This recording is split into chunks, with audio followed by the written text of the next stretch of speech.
Hey, how's it going, everybody? As the title of this video suggests, I'm going to show you how to get a couple of credit cards. This is in the United States. I'm not sure how credit cards work in Australia, the UK, Canada, Europe. I think they are a little fewer and further between, but in the United States, we're crazy on credit cards. So let's take advantage of it, get a couple of cards, and we're going to travel premium economy. It's over $6,000 often. It's a beautiful seat. It's not as good as a lay flat business, but it's what business class used to be before they came out with these beautiful lay flat seats. We'll talk about quickly. I'm trying to make this a little more basic and a briefer video. You can obviously earn more miles and then go for those business awards, but I'm just going to show you the quick and dirty how to get 2 credit cards. The first one up on the screen here is the American Airlines Advantage card. The basics is you earn 50,000 American miles after you put 2,500 on the card in the first 3 months. Now, what I would suggest is have a purchase in mind. If it's whatever it is, 2,500 bucks. I mean, that's nothing these days. So do that immediately. Let's say you apply for the card January 1st. You get the card in the mailbox January 4th. You put 2,500 on it the second you get the card. You pay the card off 1 day later when the charges post, and within 31 days, you'll have the 50,000 points. I did it maybe 100 times. The small print will say 4 to 8 weeks after you make the 3 months, you get it. No. 9 out of 10 times, if the closing date on the card is, say, the 20th of the month, you receive the card on the 4th of the month, you put the purchases on there and pay the card off, let's say, the 7th of the month. As long as you do it all before the closing date, and you can ask them what the closing date is on the card, you're going to get the points the next day after the closing date. It's just 99.9%. Worst case scenario, you're going to wait 60 days. But don't do the full 90 and wait 3 months to get your points. We want to get them as quick as possible. So this American card, you can read about it. It's 2 times the points on restaurants, gas stations, and of course American Airlines. So that's good. Go out to dinner for 50 bucks, you get 100 AA points. Same with gas. I don't even want to know what gas is anymore. Let's say it costs 100 bucks to fill your tank. Well, you're getting 200 AA points. But just that's all for another day. Today we're going after that 50,000, and we need to do the 2,500. So that's easy. Okay, so that's the AA card. The second card you're going to get is the Barclays, which is a bank out of the UK. They also, this is a little unusual, team up with American Airlines. They have this Advantage Aviator card. Oh, I forgot to mention the other card, the Citibank card. It is $99 a year, but it's waived for the first year. So there you go. So basically free to get. And if you decide to keep the card in year 2, you pay the 99 bucks. And off you go. Now, the Barclays card, it's a little different. The Citibank card, you had to put 2,500 in 90 days. The Barclays, you pay the annual fee and make one purchase, and you get 60,000. So you can buy a pack of gum, pay your annual fee. Now, this, I've had this card 3 or 4 times over the years, and I can't really remember. I think it's a little harder to do what I explained on the Citibank card. Obviously, the second you get the card, go put 20 bucks of gas, whatever you got to do, and then the second it posts, a day later, pay it off. You don't have to wait until your statement date. You can prepay the card.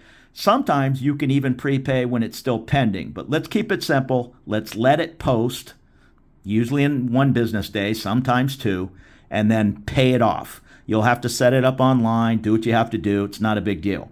Now, the annual fee, sometimes it'll post before the first closing date. Sometimes it does not. What I would do is buy a pack of gum for $1 if it cost $1 and pay the 99. So make a payment of $100 as quick as you can. And hopefully in 13 days, the annual fee will post, or it'll recognize you've paid the annual fee, whatever you want to do. And then come that first closing date, you'll have the 60,000. So there you go. That's a quick and easy 110,000 AA miles. So we have our miles, let's say worst case scenario in 60 days.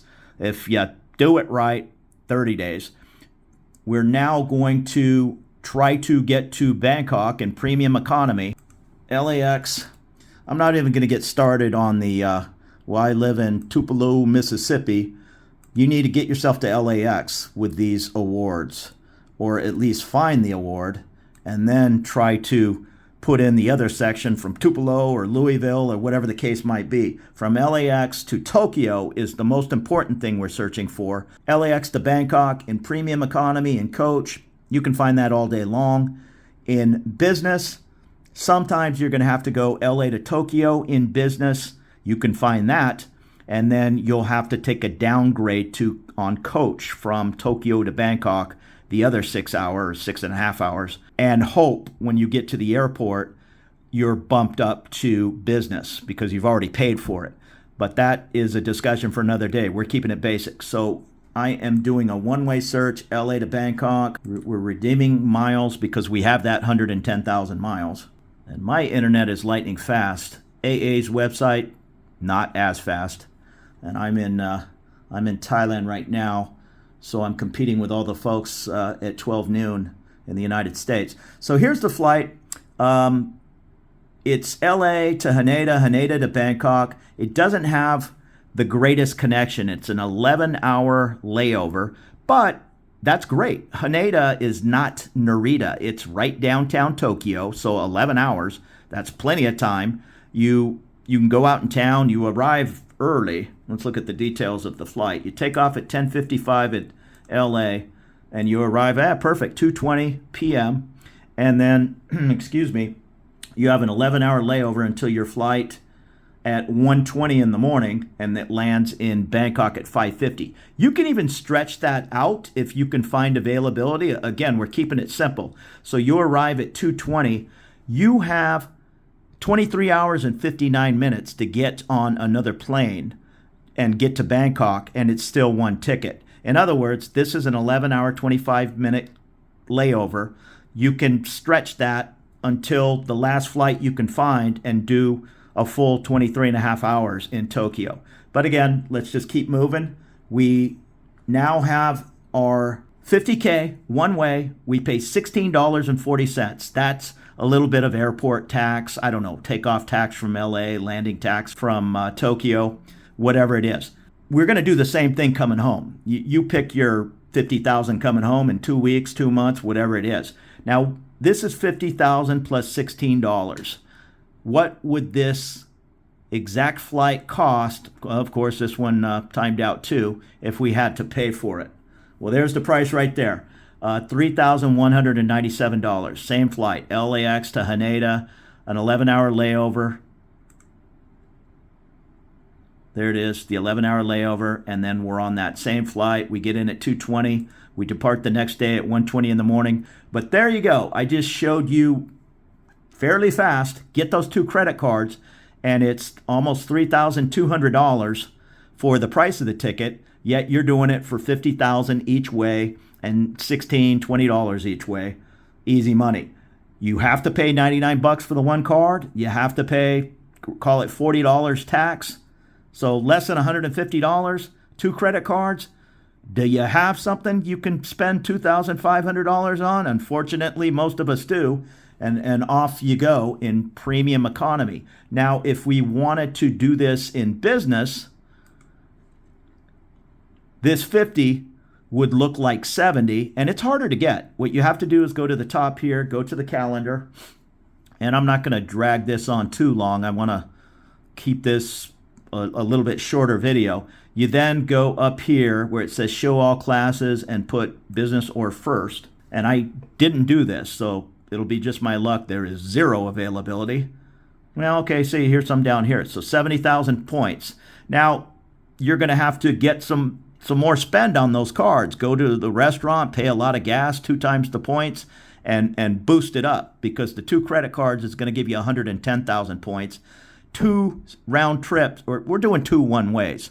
Never do a round trip when you're dealing with miles. Always do one ways. It just makes things simpler. And then, not to confuse things, Oftentimes, I'm flying with American miles in one direction and coming home with whoever, American Express miles in the other direction. It's just easier to do two one ways. But you can see it's 70,000 points in business one way or 140,000. So you'd need 30,000 more points to get the two business awards. Is that possible? Sure it is. I don't know. Put a roof on the house. Do what you got to do. You're remodeling the kitchen. Get those points and you can travel in business. But I'm showing you how to do the premium economy, cheap and easy, and we don't even have to do that. We just have to put the 2,500 on there. So I have another option. I, right now, am using these Chase Sapphire Preferred cards, hard and heavy. It's a great card. This 75,000, I think, is ending today and going back to the 60, but it goes up and down. There's another, this card is $95 a year. It's a great card. I use it every day. It gets, off the top of my head, 3 times the points on dining.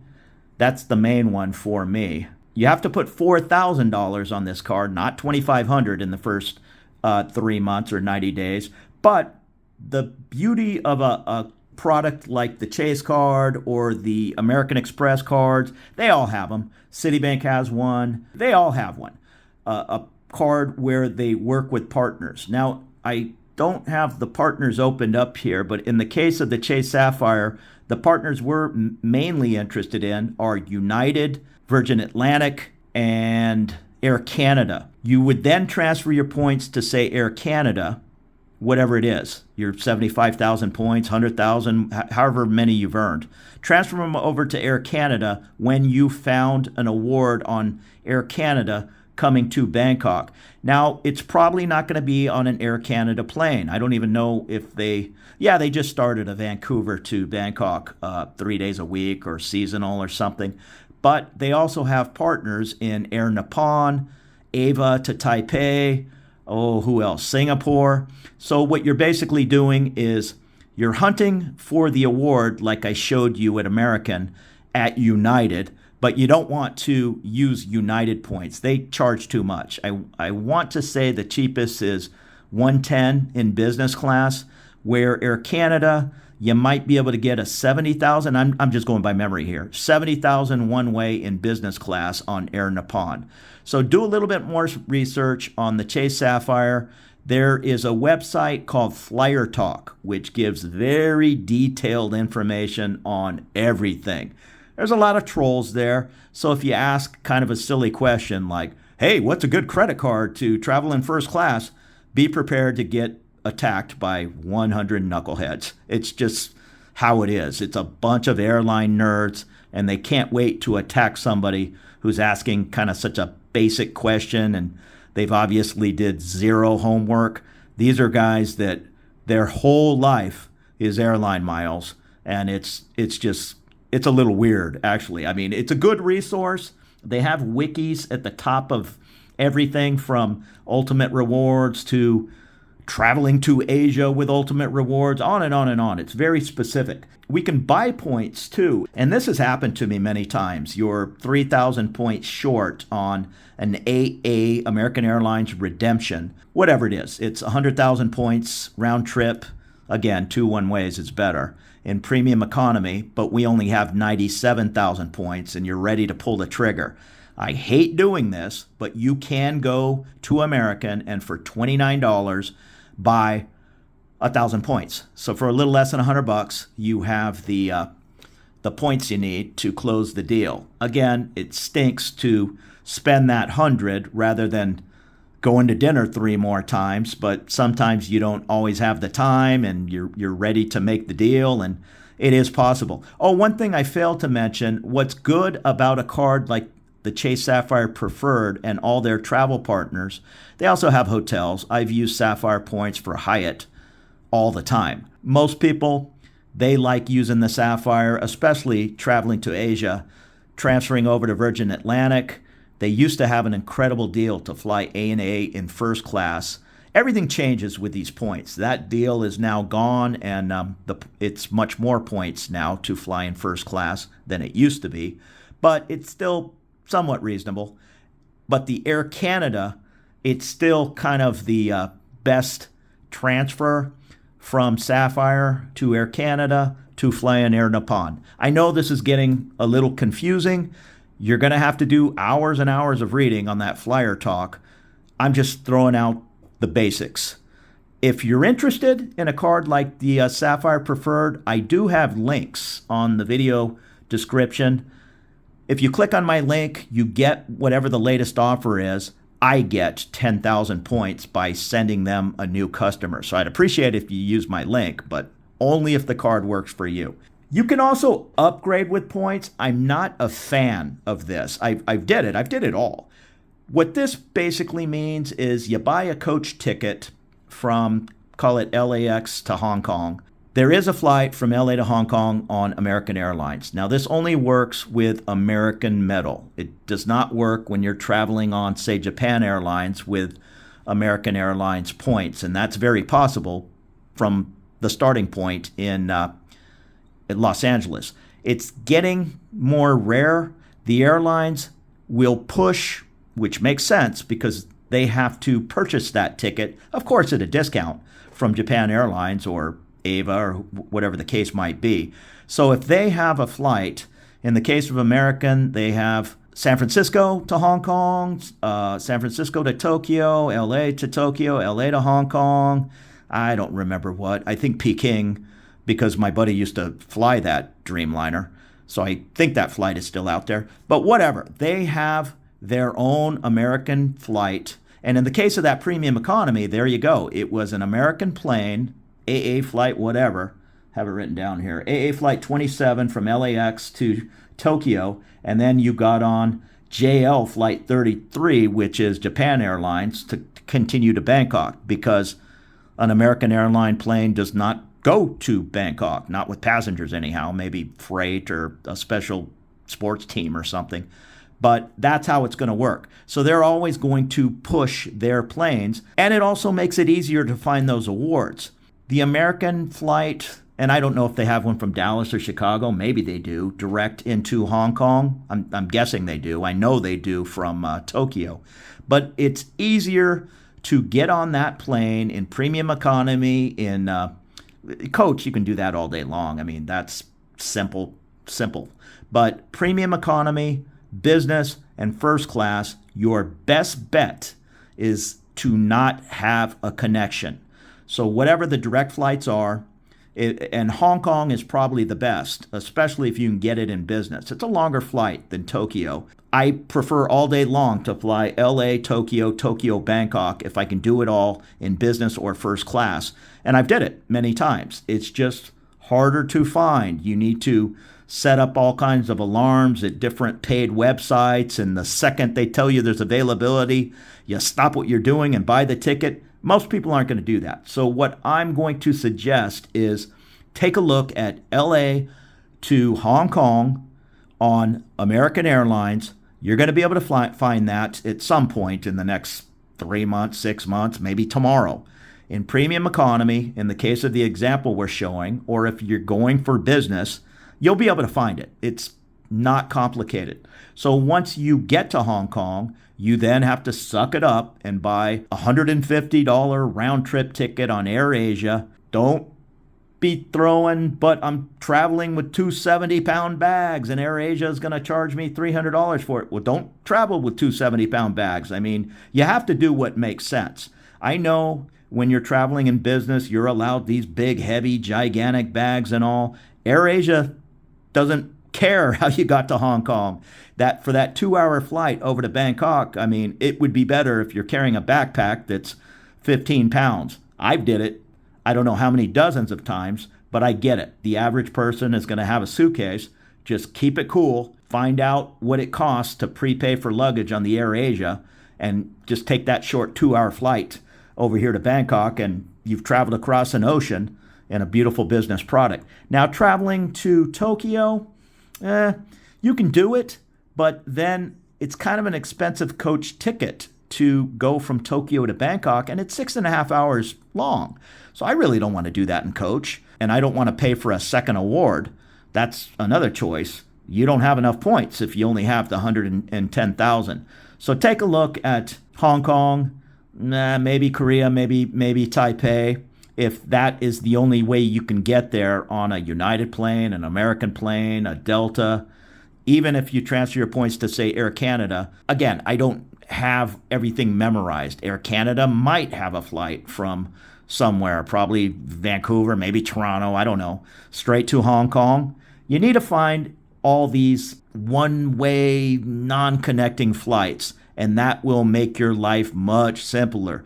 Do not try to search Winnipeg to Bangkok. It's just not going to happen. Get yourself from Winnipeg to Vancouver, or find out where the business availability is from Vancouver to Bangkok on that direct flight. Try to plug in a downgrade of a coach flight from Winnipeg to Vancouver. If you put Winnipeg to Bangkok in business, well, there may not even be a business seat on whatever that plane is that gets you from Winnipeg to Vancouver. And again, I'm making all this up. Maybe there is a business seat. I don't know. But I learned that the hard way. I lived in San Diego, and I was always searching San Diego to Bangkok. And then I went to these seminars and all, and they went, no. You can't do that, because there is no way to travel from San Diego to Los Angeles in business class. So it's just going to tell you there's zero availability. However, there might be, and there was, availability from LA to Tokyo to Bangkok in business class, but I was not seeing it because garbage in on the computer. Hey, I'm in San Diego and I'm going to Bangkok. All the computer knows, there's zero availability from San Diego to Los Angeles. So that little stupid 40-minute flight was the only thing holding me up on getting that business class award. I later learned, lock in the business class seats, call the airline and say, I will take the downgrade in coach from San Diego to LA, and then business in the other direction. And that worked. Similar to what I'm telling you, if you can find LA to Tokyo, LA to Hong Kong, whatever the case might be, let's say an American award from Los Angeles to Hong Kong on Cathay Pacific. Beautiful airline. I don't know, a dozen times, twice in first class. I love it. All with American miles and Alaska miles. It's very hard to get a business, and there is no first class from that I know of, from Hong Kong to Bangkok. It's only business class. They don't fly a plane that has a first class cabin. So if you try to search first class for that whole way, it might be available from LA to Hong Kong, but the second you put in Bangkok, it just says no can do. It's, not that it's not available on the first leg. You're asking the computer to send you to Bangkok in first class, which is impossible. So search it one leg at a time. Keep it simple. I am going to put links in the video description for another, I guess, a little bit more detailed video I did a couple of years ago on earning airline miles and how to use them. Go back and watch it. It's one of the first videos I made. I was sitting on my old boat in San Diego, but it had some good information. Things are going to change, so be very careful when you're watching a video on YouTube. Hey, I just traveled in first class on ANA using Virgin Atlantic miles for 60,000 points, or whatever it is. Well, that's gone now. Pay attention to those dates. You have to be a little bit flexible when I'm going to get the Chase Sapphire and put everything on it for the next 2 years, and my goal is to travel first class on XYZ airline. Well, that's all good and fine. But when you are looking at what that cost is to achieve that goal, well, they pull the rug out from under you all the time. United, with the one-way in business on their partner is Air Nippon, it was, I'm going by memory because I did it. I want to say 70,000 points one way forever, for years. And now it's 110. And not only that, the 110 is hard to find. They do something which stinks, which is basically they change the amount of points based on how popular that flight is.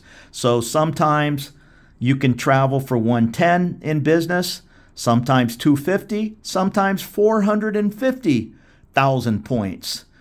Who's going to do that? I don't know, but I guess, there's people running around with millions of points.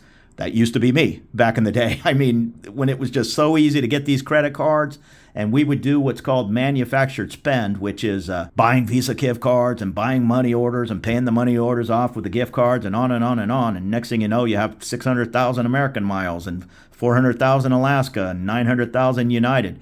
Those were the good old days. Those days are kind of gone.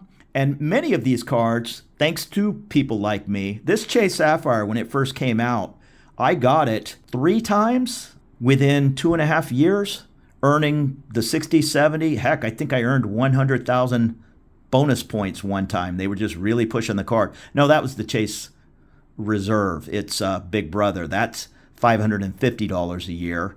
And those cards are valuable too. They'll often, well, all the time, they'll come with lounge access and a network of lounges around the world. They'll come with just all kinds of benefits, like they'll pay towards your global entry, do your car insurance. They'll oftentimes come with a $100 or $200 hotel credit if you use their little Chase travel agency.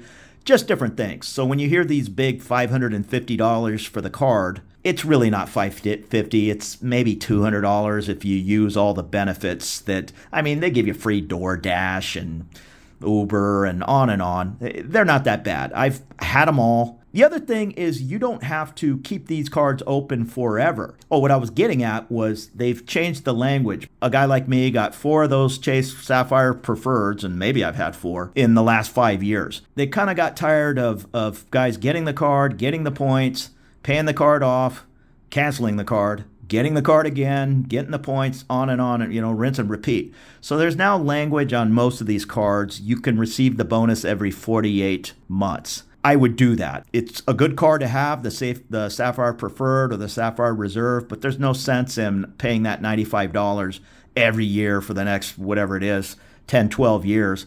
Close the card and get the bonus again.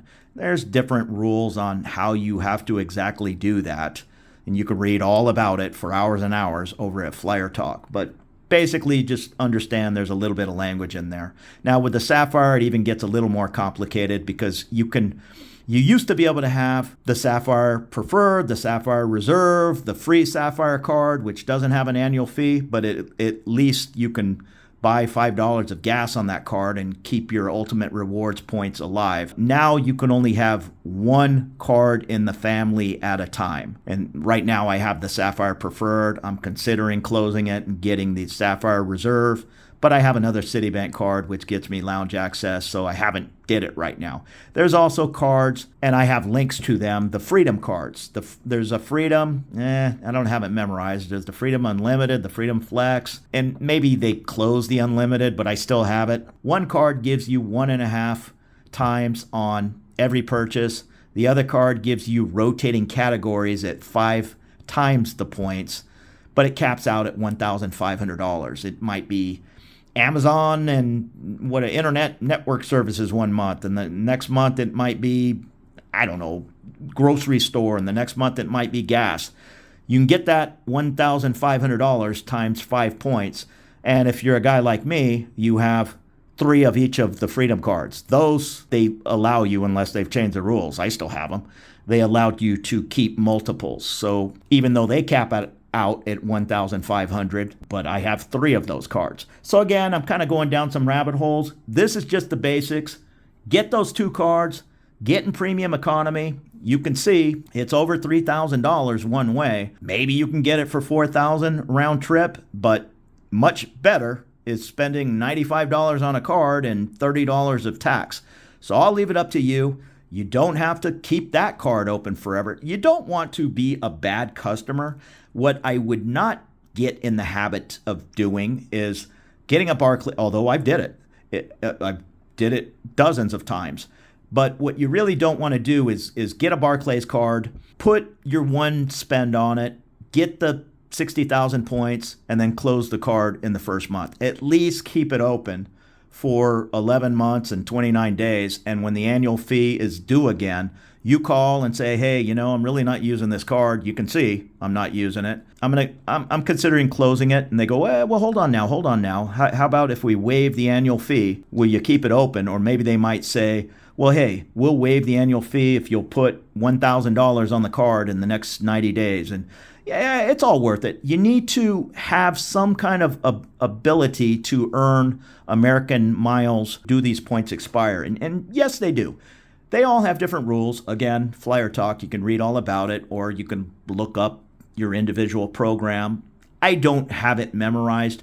Most are 12 months, 24 months, some never expire. But let's say American airline miles expire in 12 months. And I don't know if that's true because I have ways to always keep my miles fresh. But what I'm getting at is you can't take these 110,000 miles, close your 2 American cards, and then never earn another American mile for whatever. Let's say they expire after 12 months. Well, at 12 months and 1 day, your miles disappear. So you never want that to happen. Worst case is you closed all the American cards. Well, you're going to have to buy 1,000 miles for $29 before they expire. And then that gives you another, whatever it is, 12 months or 24 months. But what the easiest solution would be to have a credit card, which the Barclays card, I'm not going to use it. I have the Citibank card. That's the one I use. But the Barclays card, worst case scenario, will go buy something for $5. Well, that just bought me another 12 months. It's the same with the Sapphire. It's the same with any of these cards. You cannot let your miles expire, and buying 1,000 for $29 stinks. So you have to have some way. In the case of the Citibank card, what happened to me there was I downgraded my $99 card, or maybe it was a $300 card, I don't know, to the free Citibank card, which is kind of a useless card. The only thing it's good for is buying a pack of gum and buying myself 24 months to keep my miles alive. But what happened was I had another Citibank card, so I never used the free card. I closed the other card because it was like the $350 card. And then I kind of forgot about my free card, the free American card. My plan was, well, these miles are going to expire in 12 or 13 months, but I'll just make a quick purchase on the free card.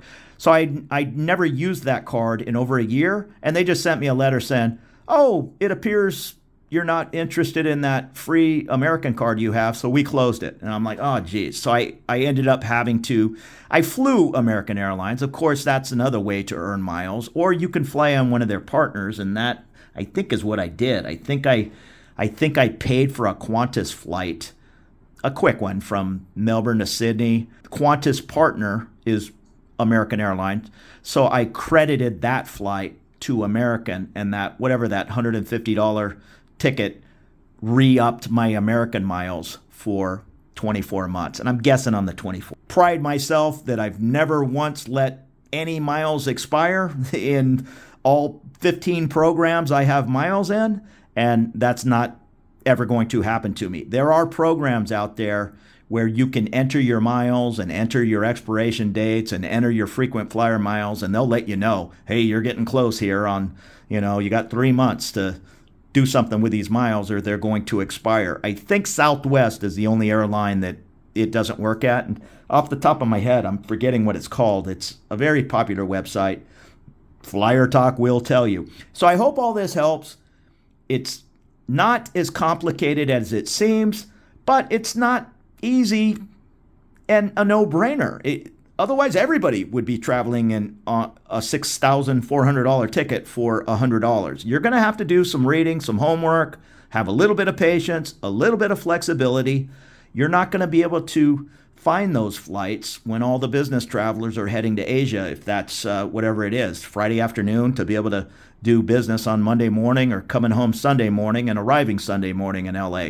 You're not going to find the business availability. Guess what? Business travelers, they don't care what it costs. They're getting the tickets. They're buying the tickets, or the company is, or they're buying the coach ticket, or the company is, and being upgraded to business because they're a 1K. They fly 100,000 miles a year, 1 million miles in a lifetime, or whatever, and they're going to bump us little guys out of the way with our, hey, can I tag along for 70,000 points? No, you can't. You can for 450,000 if you want the 70 or 110 flight, that's going to be on a Tuesday, Wednesday, Thursday, or some kind of a goofier time slot. So you're going to have a little bit of flexibility, but it is not impossible. So thanks for hanging on to the end of the video. There are more videos to come. Living over here in Southeast Asia, Bangkok in particular.